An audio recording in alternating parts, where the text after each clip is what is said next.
pessoal! Então hoje a gente está aqui para falar sobre vozes do verbo. É uma aula extensa, mas nós vamos fazer esta aula de maneira gradual e vamos fazer analisando a semântica do assunto, beleza? Então vamos lá. As vozes verbais é porque o verbo ele tem uma prática ou recebimento de ação e posso ter os dois ao mesmo tempo. Então levando aqui para as situações eu tenho Carlos tinha lido o livro.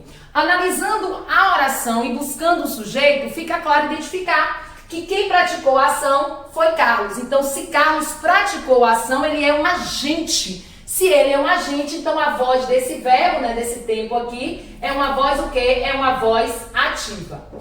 Olhando e comparando a semântica da frase abaixo, você já consegue perceber a diferença quando eu tenho o livro tinha sido lido por Carlos. Percebam que agora o sujeito da oração, que coincidentemente está no início, não necessariamente precisaria estar, mas aqui para facilitar a nossa análise eu coloquei no início, perceba que agora o sujeito da oração já não é um sujeito agente, não é ele que pratica, mas sim é ele que sofre a ação do verbo. Então veja aqui, ó, a construção tinha sido lido, já dá ao verbo uma ideia de passividade. Então eu tenho aqui agora uma voz passiva. Então, nada de ficar contando verbo, nada de analisar tempo composto, por aí não vai. Na língua portuguesa, nada é, tudo pode ser. É preciso considerar o contexto. Então, é agente quando eu tenho claramente uma ideia de alguém praticando, e aí esse sujeito a gente pode ver lá nas aulas lá de sintaxe, né? Como é que eu identifico. E é passiva quando eu tenho também um representante, que é o sujeito, que pode ser qualquer um termo, recebendo a ação do verbo. Aí eu vou para duas outras classificações verbais quanto às vozes que são bem complicadas e eu tenho que ter cuidado. Então eu tenho machucou-se com aquele instrumento. Perceba que agora eu tenho alguém que está omisso, né? O sujeito ele está ali, ó, implícito, oculto.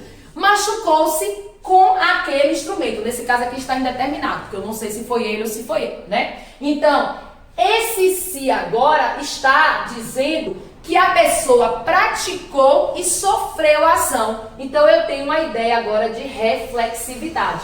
Ah, todas as vezes que tiver o se é reflexividade, Fernanda? Nem sempre. Eu já tenho uma situação abaixo que eu não tenho mais uma reflexividade apenas. Eu tenho uma reflexividade e uma reciprocidade. Observe, encontraram-se na porta de casa. Então é como se eu tivesse me encontrado e ele tivesse me encontrado, ou ela tivesse me encontrado. Então observe que agora eu tenho uma ideia de reciprocidade, diferente da voz reflexiva. Então essa é uma voz reflexiva, enquanto que a voz de baixo é uma voz o quê? Recíproca. Professora, me diga uma coisa, dá pra gente analisar que a reciprocidade eu vou ter que ter a partir de dois. Claro, o sujeito vai dar a ideia de plural, porque eu não vou ter uma reciprocidade com uma pessoa. Isso é fácil, né? E aí a gente leva lá para a semântica, fulano tá reflexivo, fulano tá pensando com ele mesmo, né? Então a reflexividade vem disso. Fulano é uma pessoa recíproca, por quê? Porque ele também, né, tem essa ideia de doação, dá e recebe. Então é muito interessante isso, analisar esse contexto gramatical levando para a semântica.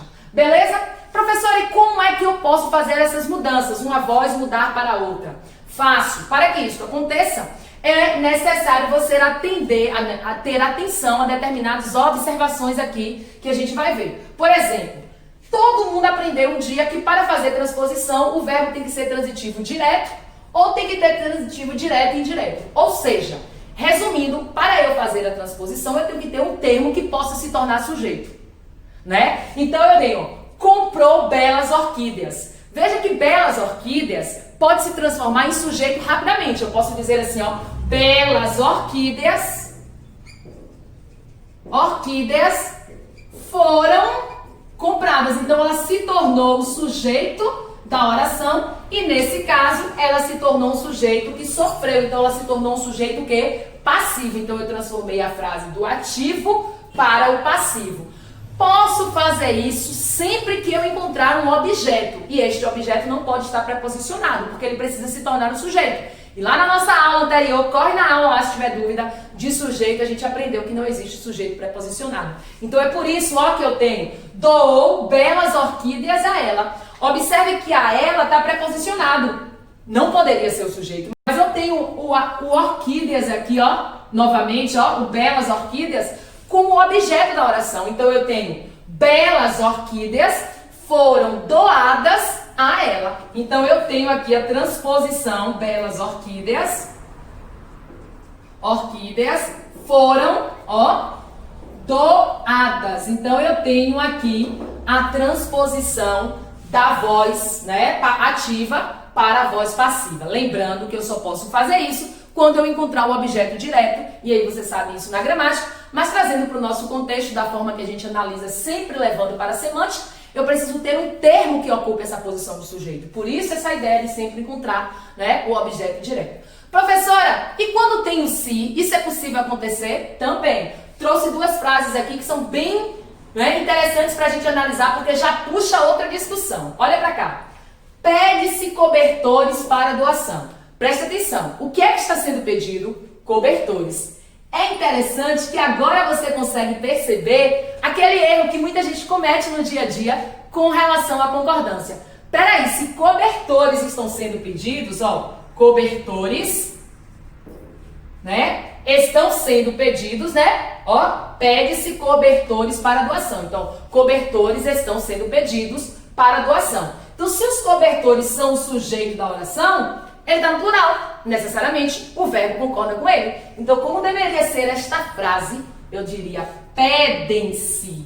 Uma coisa que muita gente erra, uma construção que está errada aí, né, no dia a dia. E é normal, porque trata-se de norma padrão, né, nem todo mundo tem domínio, mas a gente que vai fazer um concurso, que vai passar por uma seleção e que quer entender um pouco da nossa gramática, é preciso analisar. Pedem-se está no plural porque o sujeito é cobertores. Se eu levo para a situação abaixo, já é diferente, Precisa-se de cobertores para doação. Eu já não posso fazer a transposição, porque eu não posso, aplicando a regra daqui, o cobertores está preposicionado, não vai ocupar a posição de sujeito. Se não vai ocupar a posição de sujeito, ele é um objeto indireto. Por isso que precisa, continua no singular, sem precisar concordar com cobertores, uma vez que ele não é sujeito. Entenderam? Então, pessoal, este assunto ele é imbricado, ele vai trazer várias outras questões gramaticais.